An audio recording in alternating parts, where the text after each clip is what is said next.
This week in Post, I'm answering your questions about cropping and retouching. Hey everyone, I'm Scott Davenport and welcome to In Post. Today is a viewer Q&A episode of In Post. I'm always asking you for your photo questions, and it's great when I get them. I usually turn an answer around to you within a day or so, and I like to take some of them and share them with the audience, I think the ones that have a much wider appeal. And there was a kind of a theme that developed over the last 2 to 3 weeks, a bunch of questions about cropping and about retouching. So collected all those together and we'll talk about them here. Before I get into it, if you've got other photo questions, please feel free to hit me up, comments on the video below, or you can contact me through my website if you prefer to keep it private, and your question might show up on a future In Post episode. With that, let's get to them. My first question is really a conglomerate of a lot of questions, just general questions around what's the order in which I should do retouching? Should I use a retouch brush first, or a clone tool first, or content-aware fill? How should I approach things? The short version of this is there is no one single approach. Sometimes all you need is a simple retouch, like a blemish on a person's face or a sensor spot up in a clear blue sky, a single click with a retouch brush, and you're done. Other things are more complicated, and it just depends on what you're trying to retouch. If you're trying to remove a complex object or just, take away a little tiny spot. So the approach, or at least the breakdown that I'll suggest to you, is if the background, the thing behind what it is you're trying to remove or touch away, if that's all smooth and uniform, start with your retouch brush. If there's more complicated patterns behind it, say like, a fence or a cobblestone street or someone's clothing that has a distinct pattern to it, turn to your clone tool because you want to replicate that pattern as best you can.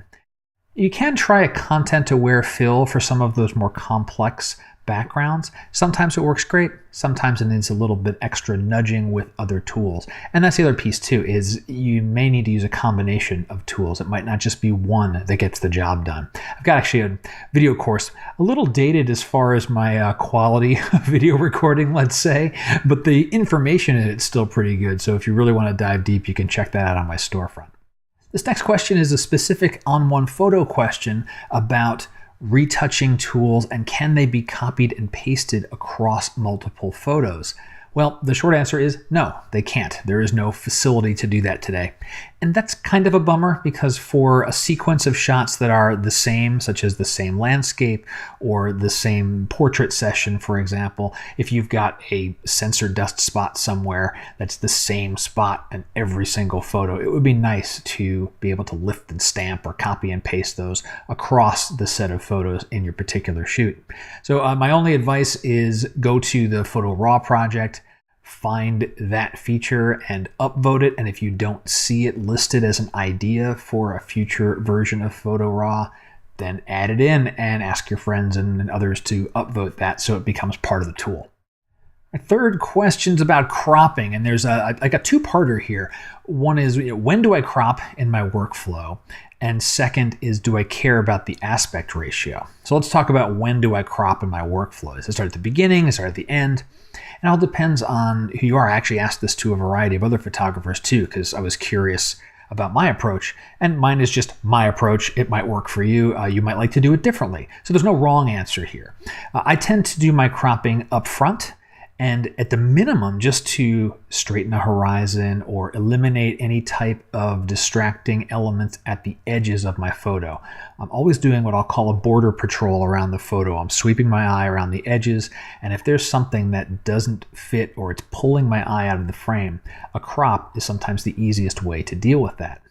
Then once I'm into post-processing and I've done all the work that I want to do, sometimes I'll realize that the story of my photo isn't the entire photo that I captured in camera. It's something more intimate, or it's something smaller. I have just too much empty or dead space around the photo, in which case I'll crop again. So then for that type of cropping, am I caring about the aspect ratio? Not really, no. There were standard print sizes a while back. But today, most of my work is consumed online. The aspect ratio doesn't matter.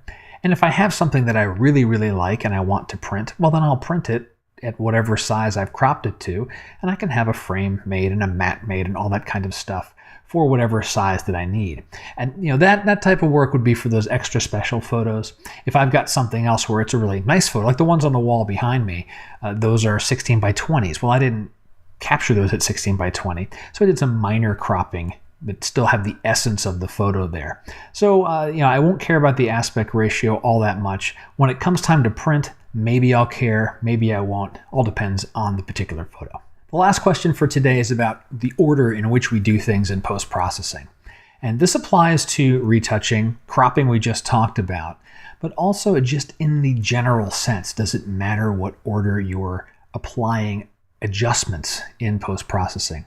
So specifically to retouching, talked about the variety of tools and different situations that you might need to use them. After that, the order of it doesn't really matter. It's the result that you get when you're done.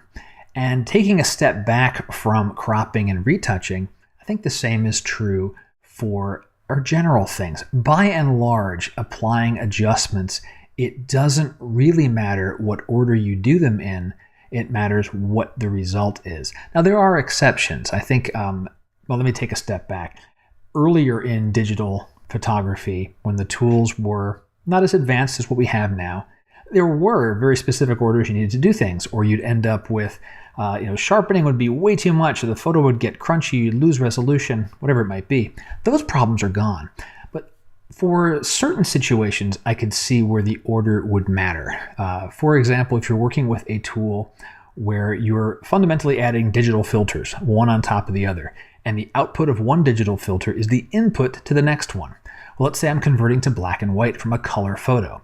I might do color adjustments first and either exaggerate the differences between colors so that when those colors are fed into a black and white filter, I've got even more control. I've got more separation of color channels, which I can then manipulate with a black and white filter.